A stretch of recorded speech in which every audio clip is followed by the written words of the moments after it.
ওরা বলতেছে আমাকে রেট বেশি কিনা, আপনারা ব্যবহার করলে করবেন, না করলে নাই। তাহলে আমগুলো মাল দেয় না, কয় মাল নাই, তখন তো এরা যে বলো তো সরকারের থেকে আনোগা। আমরা পৌঁছায় দিলে আপনার হিসেবে আমরা কিছু বাড়তি ধরি। আমাদের দেশে সাধারণত কোনো পণ্যের দাম বাড়লে সেটা পরে আর কমে না। গতকালকে আমরা শুনছিলাম কিন্তু এই দাম কমছে, কিন্তু পরে তো 1800 টাকাই রাখলো, পরে কম কম রাখলো না। কালকে শুনছিলাম টিভিতে দেখাইছিল, কিন্তু পরে বলছিলাম, এরা বলতেছে না কমানো হয় নাই, যে 1800 টাকায় মিলে রেট চলতেছে আগের দাম। বলছি অনেকবার বলছি, না হেরা দিব না এই রেটে, এর চেয়ে কম পারবো না হেরা। কারণ কী করবো, অন্য ব্যবসা তো চালাই দেবো, এই জন্য বাধ্য হয়ে নিতে হয়েছে আর কি করবো। ওরা বলতেছে আমাকে রেট বেশি কিনা, আপনারা ব্যবহার করলে করবেন, না করলে নাই। কিন্তু আমাদের ঠেকানায় যে দিতেইব, আপনারা দেখা গেছে আমাদের কিনা বেশি, আমরা দিতেইব বেশি। হয়তো কী করবো, ব্যবসা তো বন্ধ করা যাইব না, চালাইতে দেবো। একটু দেখা গেছে এত টাকা দিয়ে তো কিনা পোষায় না, তারপরেও যেটুকু বাঁচতে দেবো, খাইতেও ব্যবসা করে খাইতেব না। সরকার যদি দাম কমায় থাকে, তা আমরা তো সরকারি রেটে মালটা পাই না। আর সরকারি রেটে মালটা যদি আমরা পাইতে যাই, তাহলে আমগুলো মাল দেয় না, কয় মাল নাই। তার জন্য আমাদেরকে বেশি দাম আনতে হয়। আমি কিনছি মোরগঞ্জে 1900 টাকা দিয়ে, 1900 টাকা ছিল, 1900 টাকা করে আনছি। 1900 টাকায় অহন যে দাম কমছে, অন্তত আমরা আনি নাই, ঠিক আছে। তারপর আমরা আনবো, যদি এরপর যদি আমাকে দাম কমে থাকে, আমরা জিজ্ঞাসা করবো যে সরকার তো রেট দিচ্ছে 1228 টাকা, 1528 টাকা। ওনারা যদি সরকার রেট না দেয়, তখন আমরা কি করবো বলে? তখন তো এরা যে বলো তো সরকারের থেকে আনোগা। দাম কমাইছে, কমটা তো যে আগে যে স্টকে রাখছে এটা তো বেশি দিন দাম দিয়ে কিনছে, ওনার ওই চালানটা যাওয়ার পরে তো কার্যকারিতা হবে, তাই না? আমি কিনছি 10 টাকায়, অ্যান্ড বিক্রি 8 টাকা, 8 টাকাটা কার্যকারী হইতে হইতে তো আমার 1 সপ্তাহ সময় লাগবে, তাই না? পাবলিক তো এটা সুফলটা পাবে 1 সপ্তাহ পর। কমছে তো এটা তো আমার জন্যই সুযোগ, সবার জন্যই সুযোগ। আমার জন্য যখন সুযোগ, সবার জন্যই তো সুযোগ। আমি যদি 300 350 টাকা যদি কমে পাই, এটা আমার জন্য ভালো না?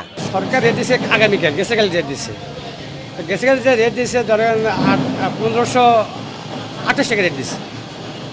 আমরা 1528 টাকা দামে এখানে বিক্রি করি। গভর্নমেন্টে এখন কোম্পানিতে কোনো মাল আমরা এখন আনতে পারি নাই। আগে মাল শুক্রবার গেছে, আজকে শুক্রবার, কালকে থেকে আমরা আনলাম আর কি। এখন আমরা হয়তো কিছু বাড়তি নেই, সেটা কোন ক্ষেত্রে, যে বাসা বাড়ির থেকে ফোন দিলে আমরা পৌঁছায় দিলে আপনার হিসেবে আমরা কিছু বাড়তি ধরি। এছাড়া সরকারি রেটের উপর কোনো বাড়তি হয় না। সরকারি রেটে আমরা বেচতে পারি, সমস্যা হয় না। সরকারি রেট থেকে কোম্পানির দাম কিছু কম আছে, নাহলে আমরা বেচুম কেন? এটাই বাস্তব কথা, নাহলে আমার লস হয়ে যাবে। সরকার কম কমাইছে, আরটু কমা দরকার ছিল কোম্পানিরা। দাম কমার পরে এখনও তো বোঝা যাচ্ছে না, যে কিনলে বোঝা যাবে। কিন্তু দোকানদারগুলো জঘন্য খারাপ, কারণ ওরা তো দাম বেশি দামে বিক্রি করে আর মানুষকে হয়রানি করে। কারণ ওরা প্রশাসন থেকে চাপ দিতে হবে, আর যেটা বলে হলো আপনার এই প্রতিটা দোকানে চেক দিতে হবে যে আসলে বিক্রি করতেছে কিনা। কিন্তু গ্যাসের দাম প্রচুর দাম, এ দামে কখনো এত দাম দিয়ে সিলিন্ডার গ্যাস কিনা হয় নাই। এখন কিনা হচ্ছে, আমার গ্রামের বাড়িতে 3000 টাকা দিয়ে নিতে হয়েছে একটা গ্যাস সিলিন্ডার। না, গ্যাসের দাম কমেছে সেটা আমি পত্রিকায় দেখেছি, আমি সেটা নিউজে শুনেছি। এখন আমি যখন কিনতে যাব, তখন আমি এটা বাস্তবতা উপলব্ধি করতে পারবো। আর অফকোর্স আমাদের দেশে সাধারণত কোনো পণ্যের দাম বাড়লে সেটা পরে আর কমে না, কিন্তু ইটস এ ম্যাজিক লাইফে প্রেজেন্ট গভর্নমেন্ট সে করলো যে জিনিসের দাম বাড়ার পরও জিনিসের দামটা কমালো। তো এতএব কারণে তাহলে বলতে হবে এই গভর্নমেন্টের গুড ইন্টেনশন আছে জাতির জন্য।